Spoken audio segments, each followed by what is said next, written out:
देखो आज के लेक्चर में ना उधर हम लोग डायपोल वगैरह सारा कुछ पढ़ लिए थे ना। और अब हम लोग पढ़ेंगे इसके बारे में, फ्लक्स के बारे में। ठीक है? और जब फ्लक्स हम लोग पूरा पढ़ लेंगे तो फिर हम लोग आगे गॉस लॉ पढ़ेंगे। और गॉस लॉ पढ़ने के लिए ये चीज जानना बहुत जरूरी है। कोई मेरे को बता सकता है कि फ्लक्स है क्या चीज? कोई भी कि फ्लक्स क्या है, कोई बता सकते हो? मतलब पढ़ते लिखते नहीं हो जी घर में कुछ भी? बताओ फ्लक्स क्या होता है, किसको बोलते हैं flux?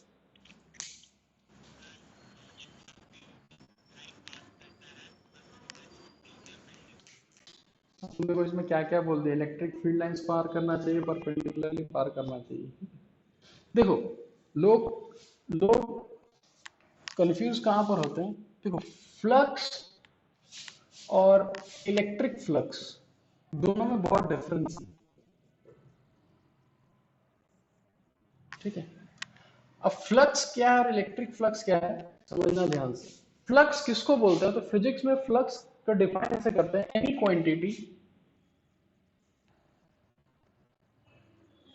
Any quantity passing through,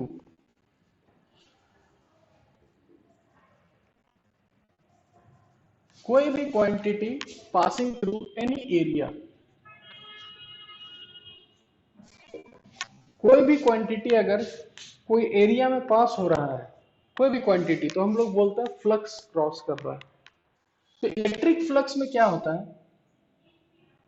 अच्छा इलेक्ट्रिक फ्लक्स में कौन पार होगा, क्या क्वांटिटी पार होगा? इलेक्ट्रिक फ्लक्स में क्या पार होगा? इलेक्ट्रिक फील्ड है ना। तो इसलिए जब इलेक्ट्रोस्टैटिक फ्लक्स या इलेक्ट्रिक फ्लक्स पूछा जाए तो बोलना it is the number of electric field lines passing through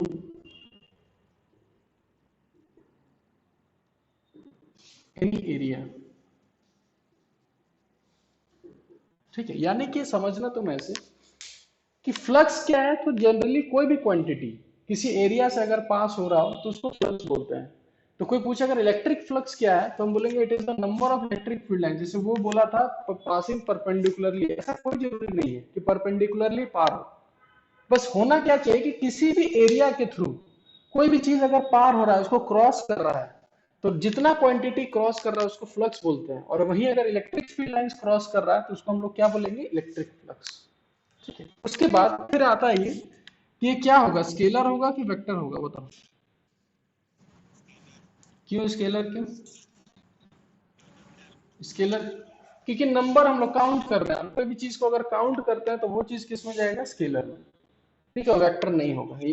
ठीक है, तो इट इज अ, लिख लेते हैं, it is a scalar quantity.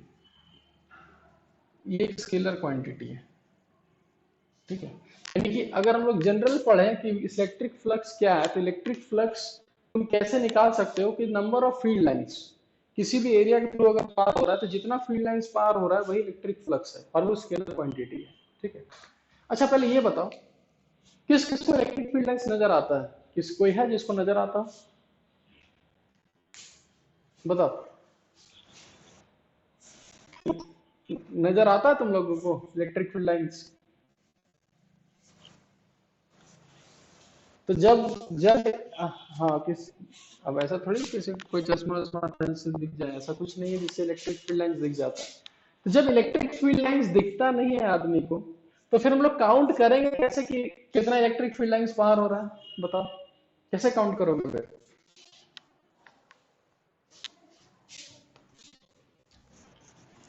हाँ बोलो। हाँ? तो एक देखो, अब देखो, फील करोगे, कैसे फील करोगे जी? इलेक्ट्रिक फील्ड लाइंस को फील कर सकते हैं, भावनाओं को समझे। एक आदमी फीलिंग बता रहा है, भावना, हाँ कैसे फील करोगे जी? इलेक्ट्रिक फील्ड लाइन को फील भी नहीं कर सकते, ऐसा थोड़ी कि इलेक्ट्रिक फील्ड लाइन को फील किया जा सकता है, ऐसा थोड़ी ना है। ठीक है, तो देखो, तो हम लोग डेफिनेशन में जो चीज लिखे कि number of electric field lines count कर लो जितना एरिया से पार हो रहा है, फिर पता चला भाई इलेक्ट्रिक फील्ड लाइंस दिखता ही नहीं है, तो वहां से क्रॉस हम लोग गिनेंगे कैसे? तो फिर हम लोग मैथमेटिकल फॉर्म में आते हैं और इलेक्ट्रिक फ्लक्स को पाई से डिनोट करते हैं, ठीक है। और फिर हम ये बोलेंगे कि अगर मान के चलो ऐसे कि कोई भी हम लोग एक छोटा सा एरिया लेता है डी ए ऐसे, और यहां से कुछ इलेक्ट्रिक फील्ड लाइंस क्रॉस कर रहा है, ठीक है। ये एक छोटा सा एरिया है, छोटा सा एरिया लिए बनाया हम बड़ा, पर समझना है बहुत छोटा सा एरिया है और इसे इलेक्ट्रिक फील्ड लाइंस कुछ क्रॉस कर रहा है। तो फ्लक्स कितना होता है, ठीक है, तो छोटा सा एरिया से छोटा सा फ्लक्स जाएगा डी फाई, और वो कितना होता है तो हम बोलेंगे इलेक्ट्रिक फील्ड तो वेक्टर क्वांटिटी है डॉट डी ए वेक्टर। अब यहां एक चीज नया चीज आएगा कि हम लोग आज तक पढ़े थे एरिया स्केलर होता है, पर यहाँ वेक्टर लगा दिए, यानी यहाँ इसको बोलते हैं एरिया वेक्टर। ये जो चीज है इसको बोलते हैं एरिया वेक्टर। और ऐसा क्यों किया इसका लॉजिक भी समझना, क्योंकि हमको पता है कि फ्लक्स जो चीज है वो स्केलर क्वांटिटी है, इलेक्ट्रिक फील्ड वेक्टर क्वांटिटी है। तो वेक्टर को स्केलर कैसा बनाया जाता है, वेक्टर वेक्टर का डॉट प्रोडक्ट कर दो, ठीक है। अब इस चीज को तो हम लोग लिखेंगे D phi is equal to, इसका आगे लिखते हैं D phi is equal to E D A cos theta. अब एक एक मतलब बारीकी से पढ़ना कि नंबर काउंट करना, नंबर काउंट नहीं कर सके इसलिए मैथमेटिकल फॉर्म में जाना पड़ा हमको, और मैथमेटिकल फॉर्म में देखें तो यहाँ एरिया को वेक्टर बना दिए, ठीक है। वेक्टर का पता है डायरेक्शन होता, तो यहाँ डायरेक्शन कैसे निकालेंगे कि एरिया का डायरेक्शन किधर होगा, बताओ कोई, एरिया का डायरेक्शन किधर होगा,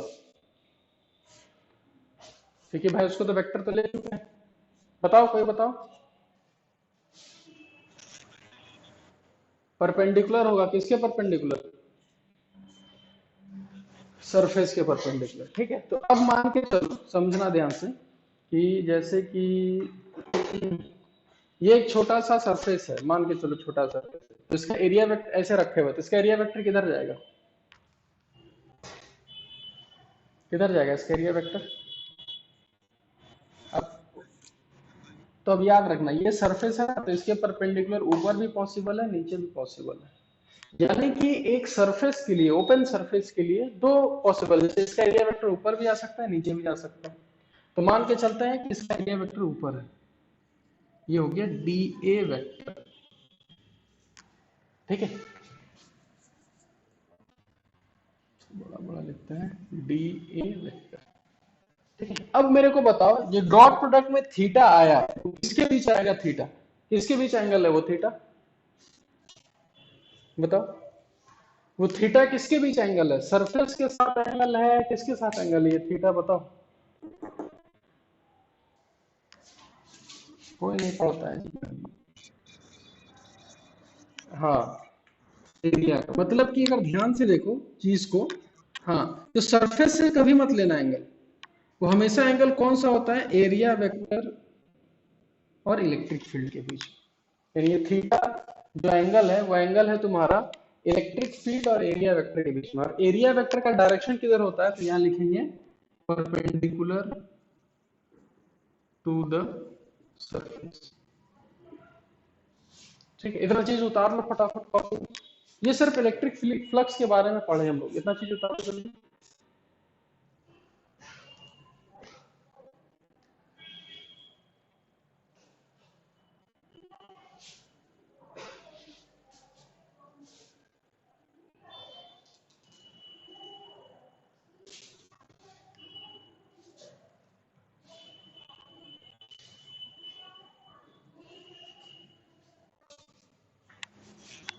हो गया।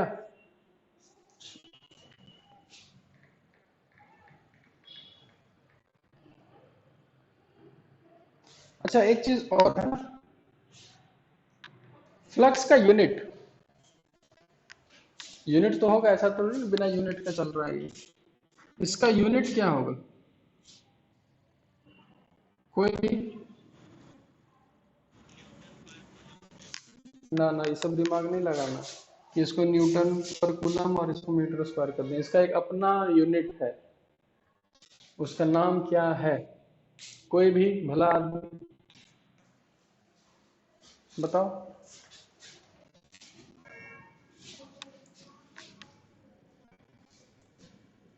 ये कहीं देखे हो? देखो तो, ये सब नाम सुना है वेबर का? चलो कोई बात नहीं, सुना तो याद रखना, ठीक है, कि फ्लक्स का एक अपना यूनिट होता है जिसको वेबर बोलता है। शॉर्टकट में डब्ल्यू भी लिख सकते हो, ठीक है। इसको इसको भी लिख लेना कि इसका जो तुम्हारा यूनिट होता है वो वेबर होता। हाँ, डब्ल्यू कैपिटल स्मॉल कुछ भी लिखो, कोई दिक्कत नहीं है, ठीक है। चलो अब आगे थोड़ा बढ़ते हैं ना। तो इतना चीज सीख लिया, फ्लक्स स्केलर क्वांटिटी है, फाई वाई इतना होता है। अब इसके आगे थोड़ा सा हम लोग बढ़ते हैं।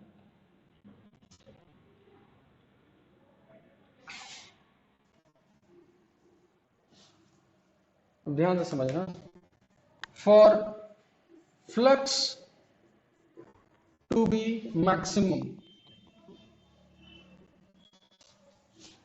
अगर फ्लक्स को मैक्सिमम करना हो, थीटा का वैल्यू कितना होगा? फ्लक्स को अगर मैक्सिमम करना हो तो थीटा का वैल्यू कितना होगा जी, बताओ। कितना, 90 की 0? 0 डिग्री, ठीक है।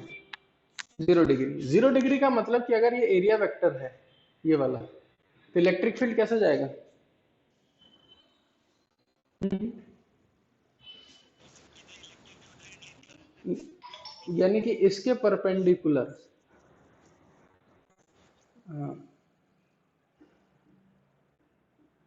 यानी कि ऐसे याद रखना, ठीक है। यानी कि अगर फ्लक्स को मैक्सिमम करना है, थीटा का वैल्यू 0, थीटा का वैल्यू 0 का मतलब जिधर इलेक्ट्रिक फील्ड उधर ही एरिया वेक्टर। ये बोल सकते हैं परपेंडिकुलर टू द सरफेस। यानी कि अगर फ्लक्स को मैक्सिमम करना हो तो या तो याद रखो थीटा 0 कर दो, थीटा 0 का मतलब इलेक्ट्रिक फील्ड और एरिया वेक्टर के डायरेक्शन में।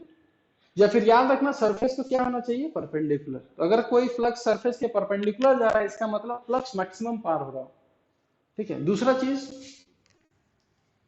For flux to be minimum, अगर फ्लक्स को हमको मिनिमम करना है, थीटा का वैल्यू 180 नहीं, 90 डिग्री, क्योंकि 0 हो जाएगा। यहाँ प्लस और माइनस से मतलब नहीं रखना है, एरिया में पार होना चाहिए। आप दरवाजे से तुम इधर से पार हो चाहे उधर से पार हो, पार होना चाहिए फ्लक्स, ठीक है। अगर थीटा का वैल्यू 90 डिग्री हो गया मतलब फ्लक्स 0 है, इसका मतलब परपेंडिकुलर की parallel.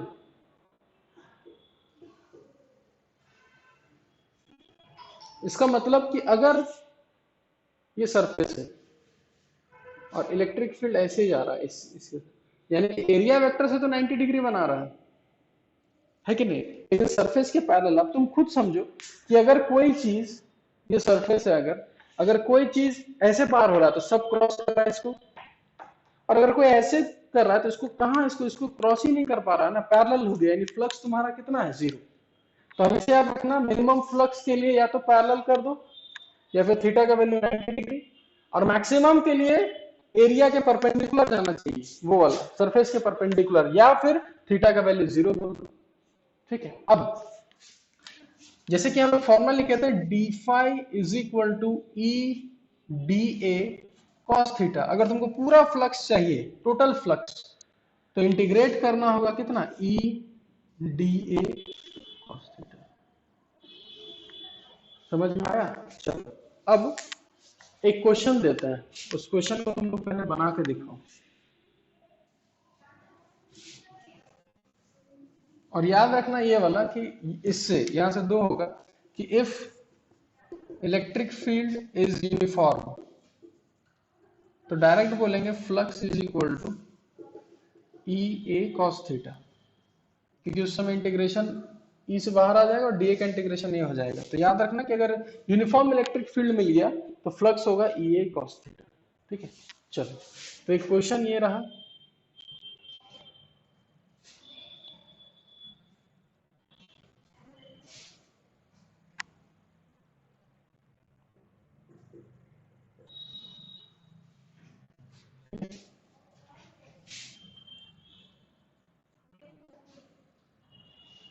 Find the magnitude of flux through a square plate, एक स्क्वायर प्लेट है ये, ऑफ साइड ए, यानी प्लेट है वो साइड है, मेकिंग एन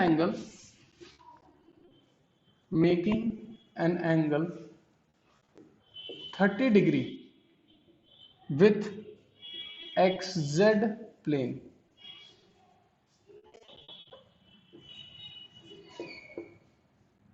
ठीक है, और इलेक्ट्रिक फील्ड का वैल्यू दिया हुआ है E is equal to 10I क्या।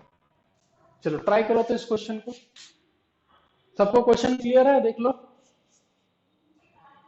इसको ट्राई करो बढ़िया से।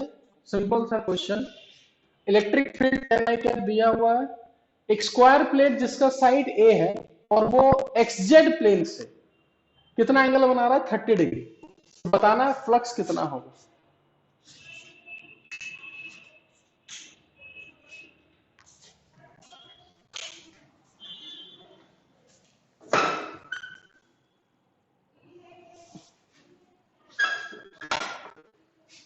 ट्राई करो।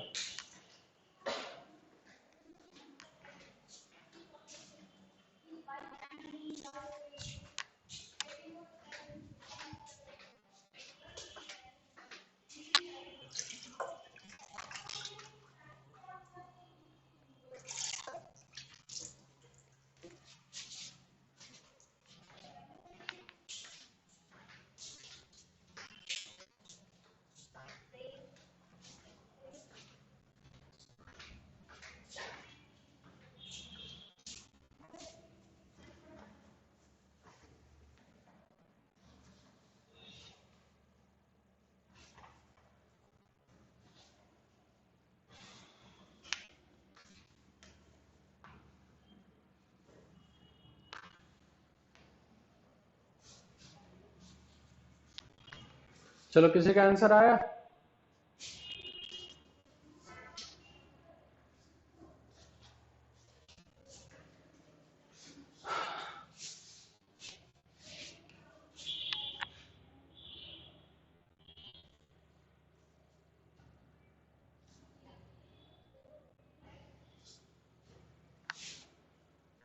बोलो जी, किसी का आया आंसर या नहीं आया?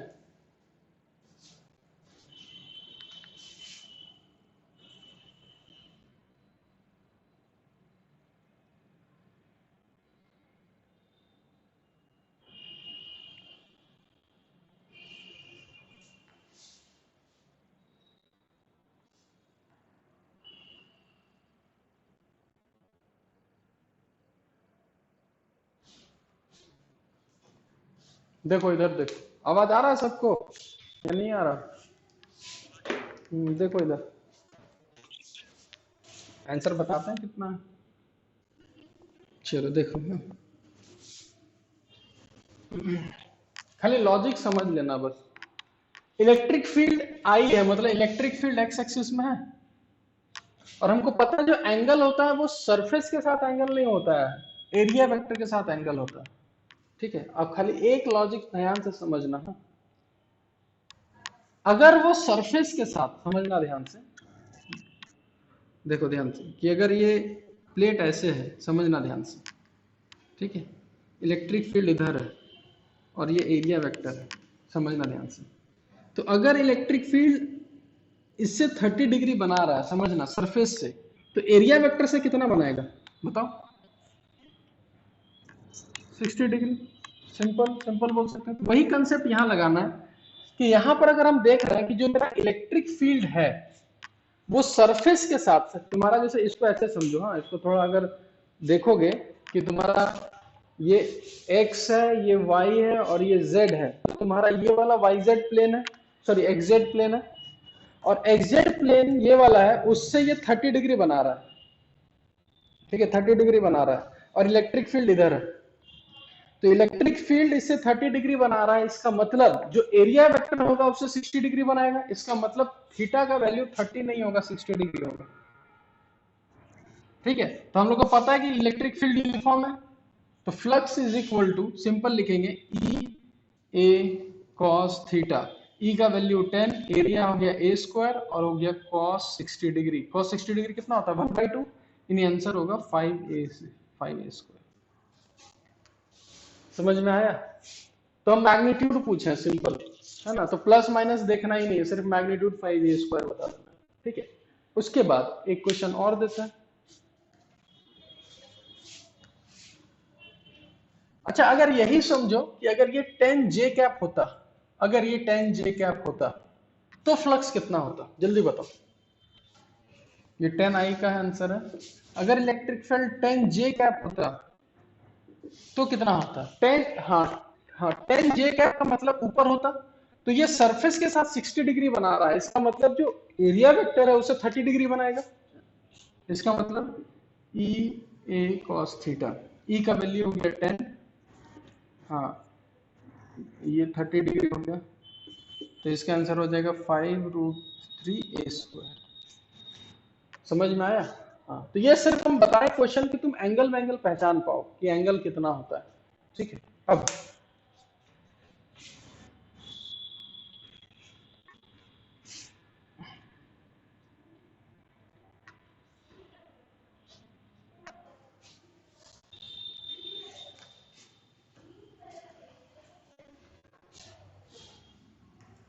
ठीक है, अब समझना ध्यान से कि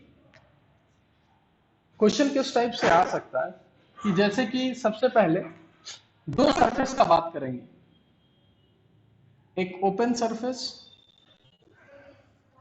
और एक क्लोज सरफेस।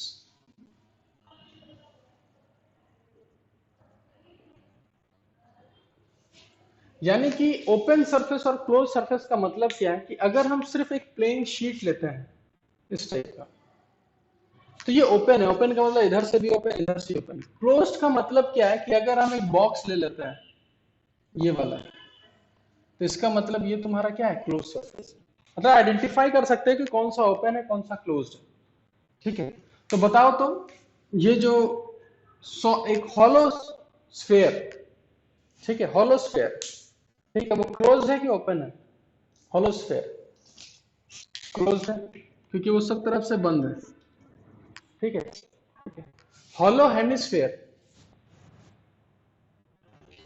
ओपन है, ओपन है क्योंकि, हाँ ओपन है, ये क्लोज नहीं है। तो तुम लोग को पहचान में आ जाएगा कि कौन सा ओपन है कौन सा क्लोज है, इतना कॉमन सेंस है सब पे, है ना। उसके बाद ये क्यों, क्योंकि ओपन सरफेस का दो एरिया वेक्टर हो सकता है। कैसे? इसका ऊपर भी हो सकता है, इसका नीचे भी हो सकता है। ठीक है, लेकिन जो क्लोज सरफेस होगा, क्लोज सरफेस, तो यहां पे देखो क्लोज सरफेस में एक सरफेस ये हो गया, एक सरफेस ये हो गया, एक सरफेस ये हो गया। तो याद रखना, फॉर ओपन सरफेस, ये बहुत इंपॉर्टेंट है, for open surface area vector जो होगा, area vector can be in two direction, दो डायरेक्शन में होगा क्लोज सरफेस के लिए। फॉर क्लोज सरफेस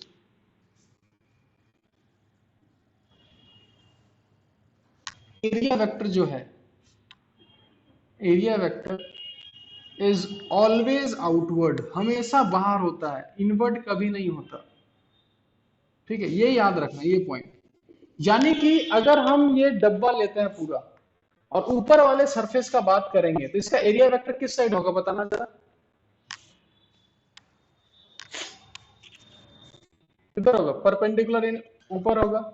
अगर हम इसका बात करें तो इसका आउटवर्ड होगा। ठीक है, तो यानी कि यहाँ, हाँ यहाँ पर एक रेस्ट्रिक्शन लग जाएगा क्लोज सरफेस के लिए कि क्लोज सरफेस का जो एरिया वेक्टर होगा वो हमेशा आउटवर्ड होगा। पर ये ओपन सरफेस के लिए लागू नहीं होता। ओपन सरफेस के लिए लागू इसलिए नहीं होता क्योंकि वो हर तरफ से ओपन है, तो तुम एरिया वेक्टर दो डायरेक्शन में ले सकते हो। ठीक है, इसको भी उतार लो बढ़िया से।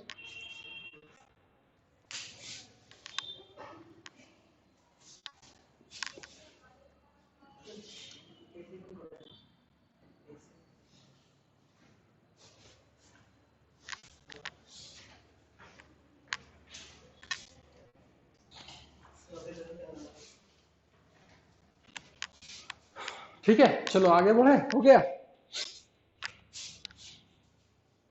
चलो देखो, ये चीज अभी क्लियर हो गया कि ओपन सरफेस और क्लोज सरफेस का किधर लेना है अपने को, है ना। चलो अब एक क्वेश्चन देते हैं और उस क्वेश्चन से तुम लोगों को समझना है।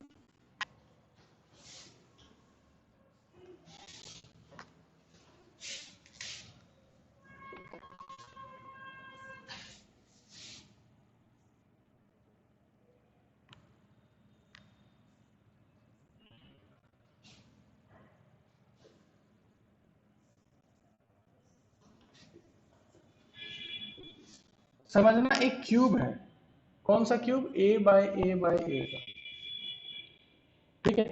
इसका नामकरण कर देते हैं, A B C D E F G, ठीक है। इलेक्ट्रिक फील्ड तुमको क्या दिया हुआ है, यहाँ इलेक्ट्रिक फील्ड लिख देते हैं, 10 आई कैप -20 जे कैप +5 के कैप, ये इलेक्ट्रिक फील्ड दिया हुआ है, ठीक है। पहला क्वेश्चन तुम लोग सिर्फ आंसर तुम लोग को बताना है। पहला क्वेश्चन, फाइंड द फ्लक्स, तुमको फ्लक्स बताना है थ्रू, किससे, इसका नाम तो देना ही भूल गए, through B C H G surface.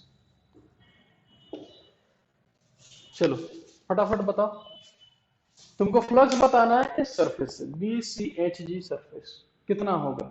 चलो ट्राई करो, सब गलत हो सही हो कोई दिक्कत नहीं, बनाओ बस।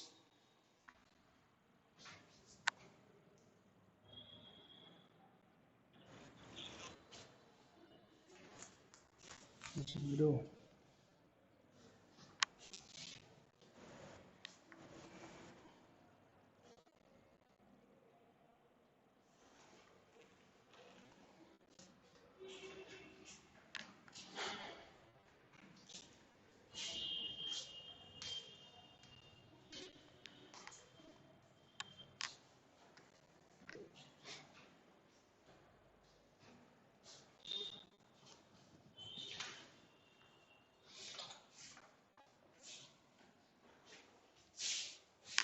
क्या बाकी लोग बताओ क्या आंसर आया।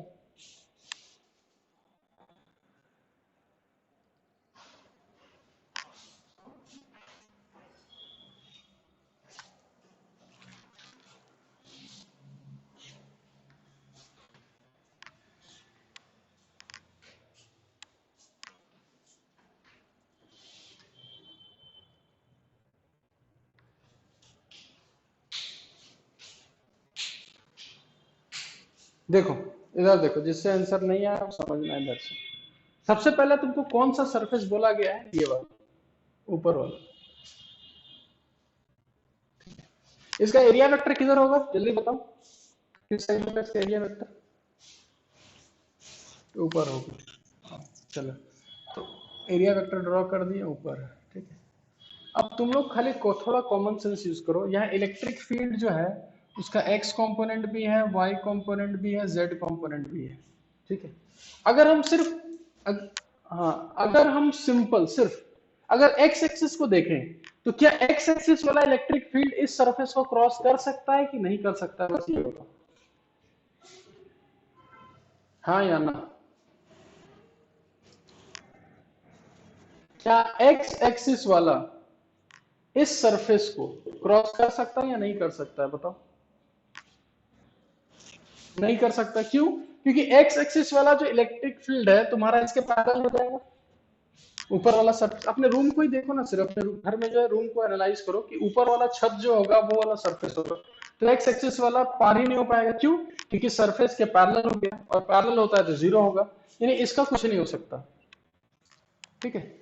अगर हम जेड एक्सिस का देखें, समझना, जेड एक्सिस का बात कर रहे हैं, क्या जेड एक्सिस से क्रॉस करेगा कि नहीं करेगा, जेड एक्सिस नहीं करेगा, पैरेलल हो जाएगा। चलो अब रहा बात वाई एक्सिस का, तो वाई एक्सिस में इलेक्ट्रिक फील्ड किधर है, -20 जे, -20 जे मतलब क्या, ऊपर या नीचे, नीचे, इलेक्ट्रिक फील्ड हो गया नीचे, एरिया वेक्टर हो गया ऊपर, यानी अब यहाँ पर एक टोटल 180 डिग्री होगा, और कॉस 180 मतलब माइनस होता है, तो हम लिखेंगे फ्लक्स कितना है भाई, तो इलेक्ट्रिक फील्ड का वैल्यू हो गया 20, उसका एरिया हो गया ए स्क्वायर इंटू कॉस 180, यानी इसका आंसर आएगा -20 ए स्क्वायर। ये समझ में आया कि नहीं आया, देखिए किसी को कोई डाउट? ठीक है, चल अब हम सिर्फ सर्फ, कहां पर, ना ना देखो ये, या ये जो -20 जे है, ये तो डायरेक्शन बता रहा है कि -20 जे का मतलब क्या है कि तुम्हारा इलेक्ट्रिक फील्ड वाई एक्सिस के अपोजिट है, यानी इलेक्ट्रिक फील्ड नीचे है, और तुम्हारा जो एरिया वेक्टर है इसका वो ऊपर है।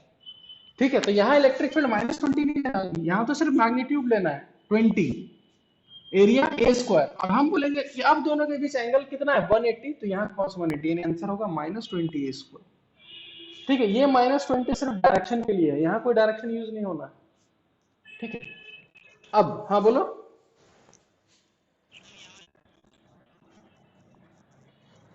हमको चार से लेना है कि नहीं, इलेक्ट्रिक फील्ड कहाँ से आए कैसे, हमको कोई लेना देना है, हमको फ्लक्स से लेना देना है, तो फ्लक्स से लेना देना है मतलब हमको इलेक्ट्रिक फील्ड दिया हुआ है, सरफेस दिया हुआ है, तो हमको वो कैलकुलेट करना है। अभी कहीं चार्ज वार्ज के बारे में भी कुछ नहीं समझना है, क्योंकि फ्लक्स में भी चार्ज का रोल नहीं है अभी यहाँ पर, जब पढ़ेंगे तो आगे देखेंगे। ठीक है, अब हम सिर्फ सरफेस चेंज कर रहे हैं, ठीक है, तुम लोग को बस आंसर बताते जाना। ठीक है, ए डी सी बी, बताओ answer, A D C B,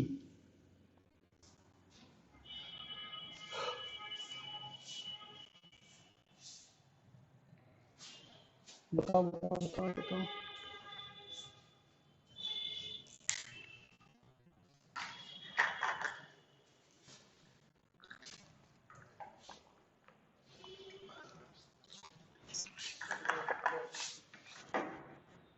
-5 a square, बिल्कुल सही। देखो सबसे पहले जो ये वाला ए डी सी बी है, इसका मतलब वो पीछे वाला है, ये वाला। तुम कॉमन सेंस से ये बता सकते हो कि एक्स एक्सिस वाला इसके पैरेलल हो जाएगा, वाई एक्सिस वाला पैरेलल हो जाएगा, तो इस सरफेस से जो क्रॉस मारेगा ये वाला, उससे सिर्फ जेड एक्सिस ही क्रॉस मार सकता है। अब रहा बात एरिया वेक्टर और उसका, तो उसका जो होगा, उसका एरिया वेक्टर होगा जेड एक्सिस के इधर होगा कि जेड एक्सिस के अपोजिट होगा, बाहर की ओर इधर होगा, बाहर की ओर होगा, जेड एक्सिस के बाहर होगा, और जो इलेक्ट्रिक फील्ड है वो, और जो इलेक्ट्रिक फील्ड है वो जेड एक्सिस की तरफ है। इसका मतलब कि एंगल 180 डिग्री हो गया, तो हम लिखेंगे 5 a स्क्वायर cos 180, यानी आंसर होगा -5 a स्क्वायर। समझे? तो ऐसे दे दे के आंसर देना है। उसके बाद एक और करते हैं last, E D C H, answer E D C H, खाली 10, 10 हाँ, क्योंकि इससे, हाँ तो इससे कौन सा क्रॉस मारेगा, तो इससे सिर्फ एक्स एक्सिस वाला क्रॉस मारेगा, है ना, सिर्फ एक्स एक्सिस वाला इधर से क्रॉस मारेगा, तो एक्स एक्सिस वाला अगर क्रॉस मारेगा तो सिर्फ 10 वाला, और इसका भी एरिया वेक्टर इधर होगा आउटवर्ड, इलेक्ट्रिक फील्ड भी इधर, तो फ्लक्स होगा 10 a स्क्वायर। समझे बात को? तो ये चीज हम सिखा देंगे, फ्लक्स कैसे निकालना है, कैसे सॉल्व करना है। ठीक है, क्वेश्चन इस टाइप का आ सकता है। ठीक है, अब क्वेश्चन थोड़ा सा हम चेंज कर रहे हैं अब, है ना। Electric field is equal to 10x I cap plus 5y J cap plus 30z K cap. तो बताओ ये जो इलेक्ट्रिक फील्ड हम तुम लोग को दिए, ये कांस्टेंट है या वेरिएबल है? वेरिएबल है, क्योंकि electric field X Y Z के साथ चेंज कर सकता है। और अब तुमसे क्वेश्चन ये पूछा गया है, कौन सा क्वेश्चन पूछा गया है, फाइंड फ्लक्स थ्रू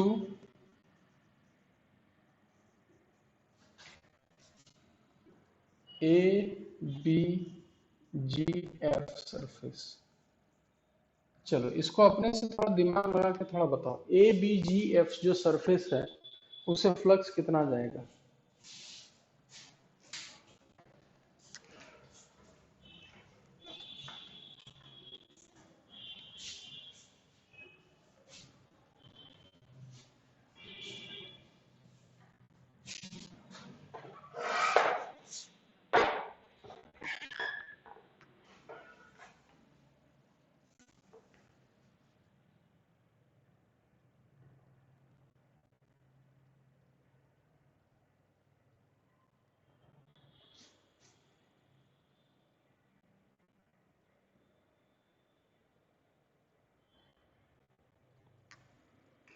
आया किसी का?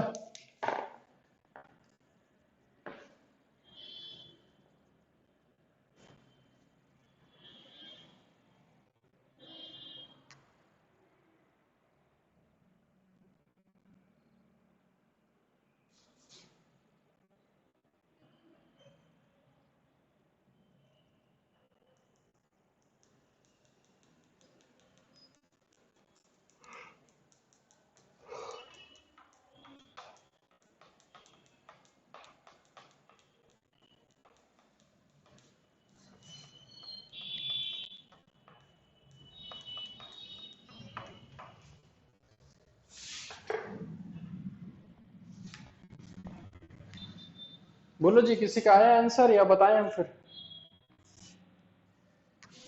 चलो देखो इधर। अब देखो यहाँ लॉजिक क्या समझना है, वो चीज को खाली पकड़ो। हाँ, इलेक्ट्रिक फील्ड यूनिफॉर्म था तो कोई दिक्कत नहीं हुआ हम लोगों को, लेकिन यहाँ इलेक्ट्रिक फील्ड वेरिएबल है। ठीक है, तो सबसे पहले एक कंसेप्ट ध्यान में रखना। क्या कंसेप्ट? इसको यहाँ देखो कि अगर ये एक सरफेस है ऐसा, और यहां से जो इलेक्ट्रिक फील्ड जा रहा है वो वेरिएबल है। ठीक है, और हमको इससे फ्लक्स निकालना है। तो याद रखना, जब हम इस सरफेस से फ्लक्स निकालेंगे तो हमको सिर्फ इस सरफेस पे इलेक्ट्रिक फील्ड का वैल्यू कितना है हमको उससे मतलब है, क्योंकि हमको यहां देखना है ना कि इलेक्ट्रिक फील्ड कितना पार हो रहा है। तो यहां अगर इलेक्ट्रिक फील्ड देखना है तो हमको सिर्फ इस सरफेस पे पता होना चाहिए कितना इलेक्ट्रिक फील्ड है। उसके पहले क्या इलेक्ट्रिक फील्ड है और उसके बाद क्या इलेक्ट्रिक फील्ड है उससे हमको कोई लेना देना नहीं। सिर्फ लेना देना किससे होना चाहिए कि उस सरफेस पर इलेक्ट्रिक फील्ड का वैल्यू कितना है। ये चीज याद रखना कंसेप्ट में। ठीक है, कि हमको सिर्फ उस सरफेस पे कितना इलेक्ट्रिक फील्ड है, हमको सिर्फ उसी इलेक्ट्रिक फील्ड से मतलब है। तो मेरे को ये बताओ, जो हम लोग सरफेस यहाँ पर देख रहे हैं ए बी जी एफ, ये वाला जो सरफेस हम लोग देख रहे हैं, ये वाला, इस सरफेस पे एक्स कोऑर्डिनेट कितना होगा? इस सरफेस का एक्स कोऑर्डिनेट कितना होगा बताओ? बताओ जी।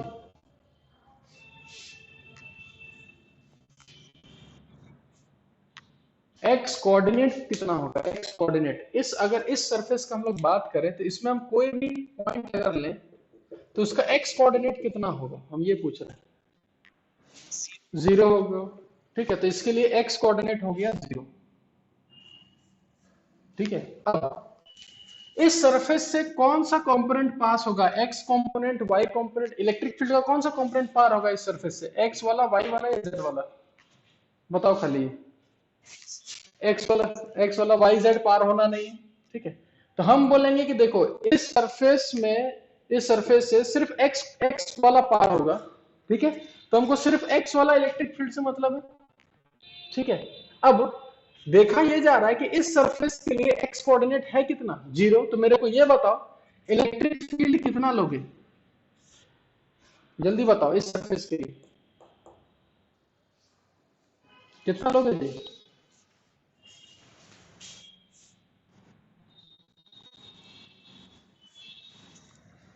इलेक्ट्रिक फील्ड होगा 0। ऐसा क्यों किया, ध्यान में समझो फिर से एक बार। हमको किसका माइक आवाज कर रहा है? माइक ऑफ कर। ठीक है, देखो, तो जो तुम्हारा सरफेस है, तो अगर हमको फ्लक्स निकालना हो तो हमको सिर्फ उस सरफेस पर इलेक्ट्रिक फील्ड का वैल्यू कितना है उस सरफेस पर, उससे पहले बात का कोई लेना देना नहीं है, ठीक है। तो उस सरफेस पे इलेक्ट्रिक फील्ड का वैल्यू है कितना, तो सबसे पहले जब इस सरफेस को हम देखें तो हमको पता ये चला कि वाई जेड तो पार होने का है नहीं, तो वाई जेड कुछ फ्लक्स नहीं कर सकता, सिर्फ एक्स एक्सिस वाला जो है फ्लक्स इलेक्ट्रिक फील्ड वही क्रॉस मारेगा, यही क्रॉस मार सकता है सिर्फ। फिर जब देखें कि एक्स कोऑर्डिनेट पर, एक्स कोऑर्डिनेट यहाँ एक्स कोऑर्डिनेट है कितना, 0, इसका मतलब जो इलेक्ट्रिक फील्ड यहाँ से क्रॉस मार रहा है उस इलेक्ट्रिक फील्ड का मैग्नीट्यूड ही कितना है, 0। जब इस सरफेस पर इलेक्ट्रिक फील्ड है ही नहीं तो इसीलिए हम बोले कि फ्लक्स का वैल्यू है कितना, 0। इसमें किसी को कोई डाउट है तो पूछ सकते हैं, फिर से एक बार, है ना। देखो अगर हम इस सरफेस को देखें, ध्यान से समझना, ये सब सारा कंसेप्चुअल है। अगर हम इस सरफेस को देखें तो हमको इतना अभी पता चल चुका है कि भाई वाई और जेड वाला जो इलेक्ट्रिक फील्ड का कंपोनेंट है वो क्रॉस नहीं मार सकता, यानी वाई और जेड वाला का फ्लक्स होगा ही नहीं, ठीक है। फिर इस सरफेस से हमको पता चला कि सिर्फ एक्स एक्सिस वाला इलेक्ट्रिक फील्ड ही क्रॉस मार सकता है, ये बात भी सही है। फिर जब हम ये देखें कि जब हमको इस सरफेस से फ्लक्स निकालना है तो हमको सिर्फ इस पॉइंट पर इस सरफेस का इलेक्ट्रिक फील्ड से हमको मतलब है, और इस सरफेस का इलेक्ट्रिक फील्ड सिर्फ एक्स कोऑर्डिनेट ही पार हो रहा है, तो एक्स एक्सिस वाला 10x है, तो जब x का वैल्यू हम 0 डालेंगे तो इलेक्ट्रिक फील्ड आया कितना, 0, मतलब कि यहाँ पर x वाला इलेक्ट्रिक फील्ड 0 है। y और z तो हमको देखना ही नहीं है क्योंकि y z पार हो नहीं रहा है, सिर्फ x देखना है, और x का इलेक्ट्रिक फील्ड यहाँ है कितना, 0। तो जब x का इलेक्ट्रिक फील्ड 0 है तो फ्लक्स कितना है, ये चीज क्लियर हुआ, देख लो।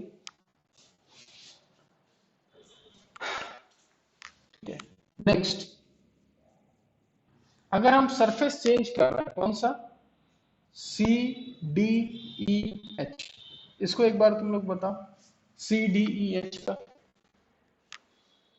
ट्राई करो और बताओ, जब तक ट्राई नहीं करोगे नहीं समझ में आएगा।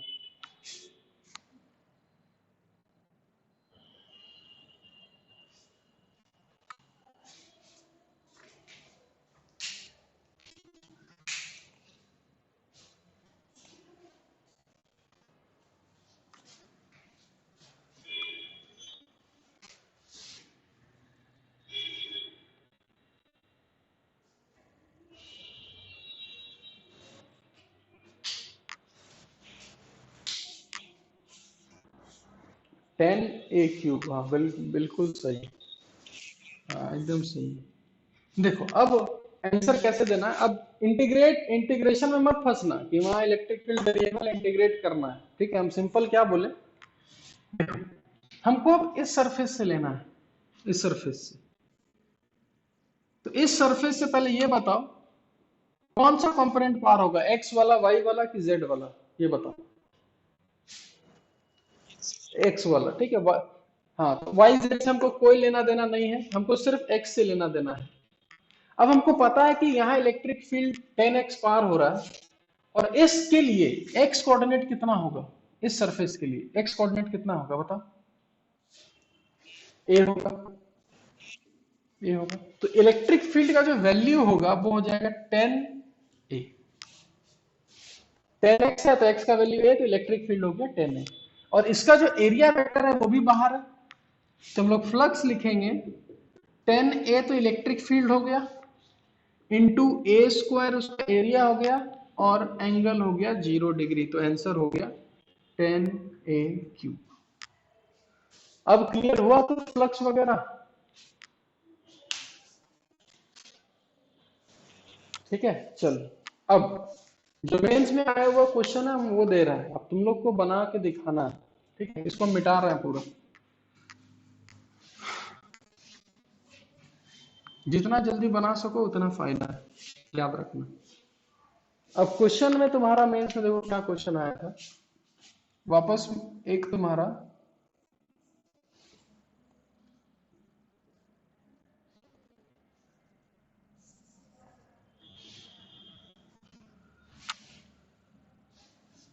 एक्स वाई जेड, ठीक है। ये a का एक क्यूब है, लेकिन ये क्यूब ओरिजिन से नहीं रखा हुआ है, ओरिजिन से a डिस्टेंस पर रखा हुआ है, ठीक है, ये जो क्यूब है वो ओरिजिन पे नहीं रखा हुआ है, ओरिजिन से ए डिस्टेंस आगे रखा हुआ है। ठीक है, और इलेक्ट्रिक फील्ड दिया हुआ है 2x आई कैप माइनस 3y जे कैप प्लस 4z के कैप, ये इलेक्ट्रिक फील्ड दिया हुआ है। ठीक है, find total flux through the cube. तुमको बताना है कि टोटल क्यूब से कितना फ्लक्स पार हुआ है। अच्छा, टोटल फ्लक्स कैसे निकालोगे? फ्लक्स स्केलर है कि वेक्टर है? स्केलर है, तो लास्ट में क्या करो, सबका फ्लक्स निकालो और लास्ट में ऐड कर दो। चलो इसको बनाओ बढ़िया से, हम वेट कर रहे हैं। इलेक्ट्रिक फील्ड दिया हुआ है, ये जो क्यूब है ए बाई ए का, वो ए डिस्टेंस आगे रखा है ओरिजिन से, और तुमसे पूछा है टोटल फ्लक्स कितना होगा क्यूब का। जितना जल्दी बना सको, जितना कभी मजा है।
फाइव ए क्यूब, चलो पहला आंसर 5a क्यूब, बाकी देखो 2a क्यूब। और बताओ,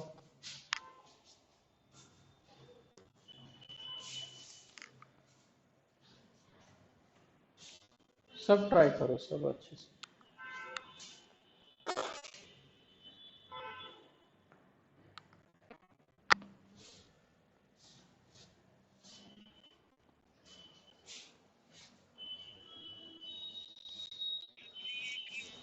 3a क्यूब, चलो तीन आंसर हो गया अभी तक, तीन अलग अलग आंसर।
चलो जी देखो, हम बताते हैं, ठीक है?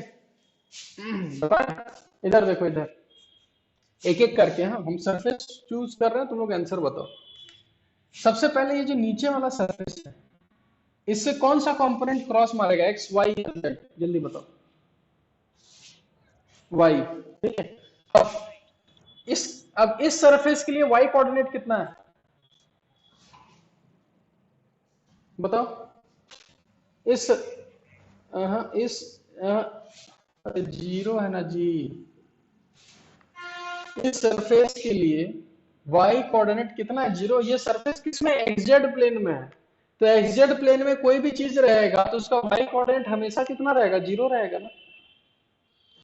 तो अगर इसका वाई कोऑर्डिनेट जीरो है और वाई एक्सिस ही वाला क्रॉस करना है, इसका मतलब इसके लिए जो फ्लक्स होगा, नंबर वन लिख देते हैं, तो नंबर वन के लिए जो फ्लक्स होगा वो जीरो होगा। ठीक है, नहीं समझ में आया वीडियो डाल देंगे, अच्छे से फिर से देखना। नीचे वाला जो सरफेस है इससे वाई एक्सिस वाला क्रॉस मारता है। जब वाई एक्सिस वाला क्रॉस मारता है, लेकिन जब देखे कि वाई कोऑर्डिनेट ही जीरो है, इलेक्ट्रिक फील्ड जीरो है, इलेक्ट्रिक फील्ड जीरो है मतलब फ्लक्स जीरो है। ठीक है, उसके बाद एक और हम पकड़ रहे हैं, ध्यान से देखना, ये वाला सरफेस पीछे वाला। ठीक है, अच्छा वो जो सरफेस हम ये जो मार्क किए, ये वाला सरफेस, ये कौन से प्लेन में, जरा बता सकते हो।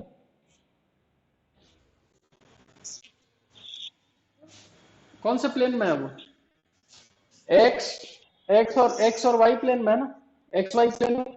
तो अगर एक्स वाई प्लेन में है तो कौन सा कंपोनेंट क्रॉस मारेगा, जेड वाला। ठीक है, जेड वाला मारेगा। अब बताओ ये जो सरफेस हम मार्क किए, ये वाला, इसके जेड कंपोनेंट कितना है, जेड जीरो, क्योंकि एक्स वाई प्लेन में। और जेड कंपोनेंट जब जीरो हो गया तो इलेक्ट्रिक फील्ड फिर से जीरो हो गया, तो इसको नाम हम टू देते हैं। तो टू का भी फ्लक्स कितना हो गया, जीरो। ठीक है, तो दो का हो गया, काम खत्म हो गया। ठीक है, अब एक एक करके, हाँ, ये वाला जो तुम्हारा है, ये वाला, इससे कौन सा कंपोनेंट क्रॉस मारेगा, जल्दी बताओ। एक्स वाला मारेगा। अब इसके लिए, हाँ, इसके लिए एक्स कोऑर्डिनेट जीरो होगा कि कुछ वैल्यू होगा, इसके लिए ए होगा। ठीक है, तो हाँ, तो इसके लिए थर्ड लिखते हैं, फ्लक्स हो गया, इलेक्ट्रिक फील्ड हो जाएगा टू ए, क्योंकि एक्स कोऑर्डिनेट क्रॉस मारना था। टू ए इधर, इलेक्ट्रिक फील्ड इधर है, पर इसका एरिया वेक्टर तो बाहर होगा, तो एरिया हो गया ए स्क्वायर और कॉस 180 डिग्री, तो ये हो जाएगा माइनस टू ए क्यू। कोई दिक्कत किसी को, देख लो। ठीक है, तो ये वाला भी हो गया। ठीक है, तो फर्स्ट सेकंड थर्ड ये हो गया।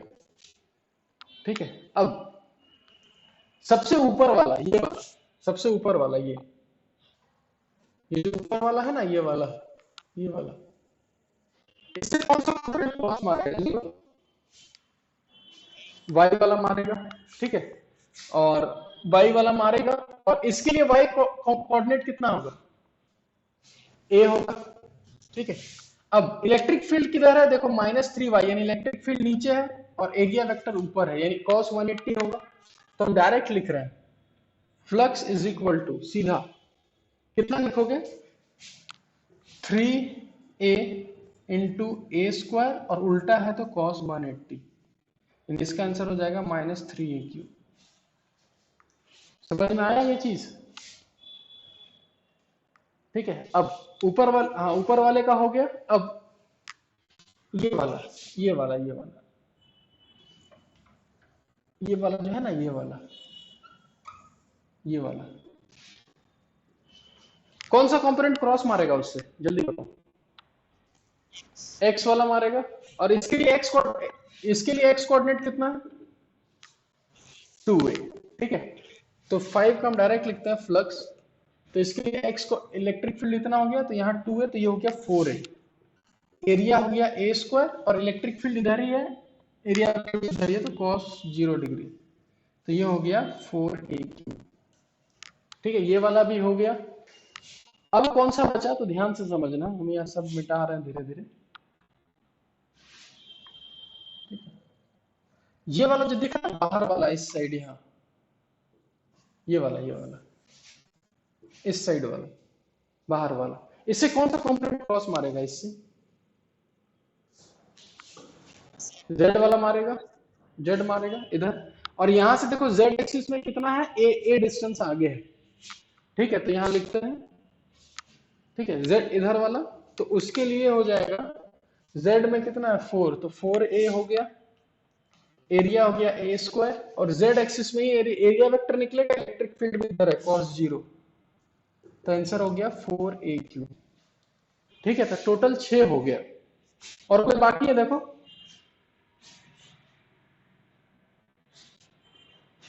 हो गया।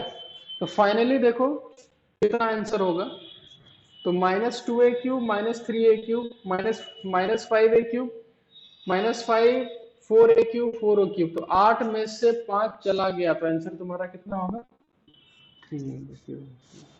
ठीक है, नहीं समझ में आया तो वीडियो हम डाल देंगे, फिर से इसको करके देखना। ठीक है, अगर इतना समझ में आ गया तो बस फ्लक्स समझो क्लियर हो गया।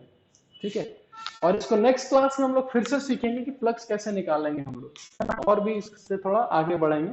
और फ्लक्स सीखने के बाद फिर गॉस लॉ हम लोग स्टार्ट करेंगे, क्योंकि गॉस लॉ फ्लक्स के ऊपर ही बेस है। ठीक है, तो आज के लिए इतना ही रखते हैं। ठीक है, हम वीडियो डाल देंगे, हम ये वाला वीडियो। ठीक, तो फिर मिलते हैं नेक्स्ट क्लास में। ठीक है, ओके बाय।